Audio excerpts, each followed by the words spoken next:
नवरात्रि के 8वें दिन यानी आज मां दुर्गा के 8वें स्वरूप मां महागौरी की पूजा और अर्चना का विधान है।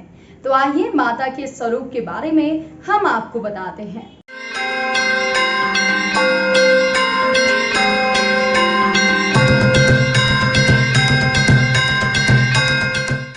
मां दुर्गा की 8वीं शक्ति का नाम महागौरी है। दुर्गा पूजा के 8वें दिन महागौरी की उपासना का विधान है। इनकी शक्ति अमोघ और फलदायिनी है।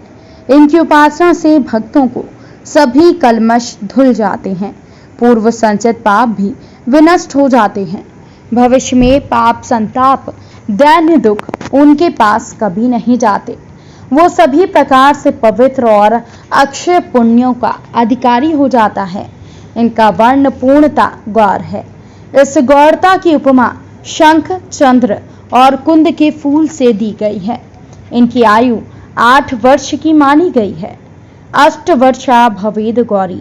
इनके समस्त वस्त्र और आभूषण श्वेत हैं। महागौरी की 4 भुजाएं हैं। इनका वाहन वृषभ है।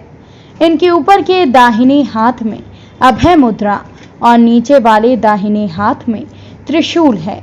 ऊपर वाले बाएं हाथ में डमरू और नीचे के बाएं हाथ में वर मुद्रा है।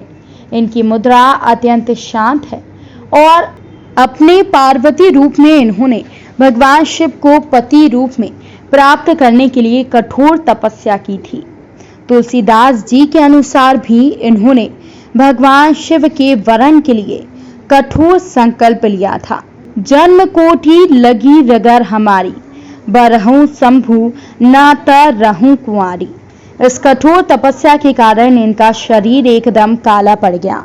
इनकी तपस्या से प्रसन्न और संतुष्ट होकर जब भगवान शिव ने इनके शरीर को गंगा के पवित्र जल से स्नान कराया तो वो विद्युत प्रभा के सामने अत्यंत कांतिमान गौर हो उठा। तभी से इनका नाम महागौरी पड़ा। हमें सदैव देवी का ध्यान करना चाहिए। इनकी कृपा से अलौकिक सिद्धियों की प्राप्ति होती है और मन को भी अनन्य भाव से एकनिष्ठ कर मनुष्य को सदैव इनके पदार बिंदु का ध्यान करना चाहिए। महागौरी भक्तों का कष्ट अवश्य दूर करती हैं। इनकी उपासना से आर्त जनों के असंभव कार्य भी संभव हो जाते हैं। अतः इन्हें चरणों की शरण पाने के लिए हमें सर्वविध इनके चरणों की शरण पाने के लिए हमें सर्वविध प्रयत्न करना चाहिए। हमें प्रतिभाव से सदैव इनका शरणागत बनना चाहिए।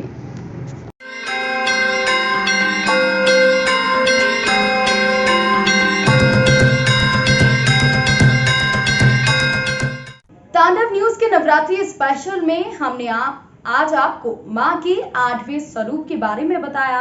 कल हम आपको मां के अंतिम यानी 9वें स्वरूप का दर्शन कराएंगे। दीजिए इजाजत, नमस्कार।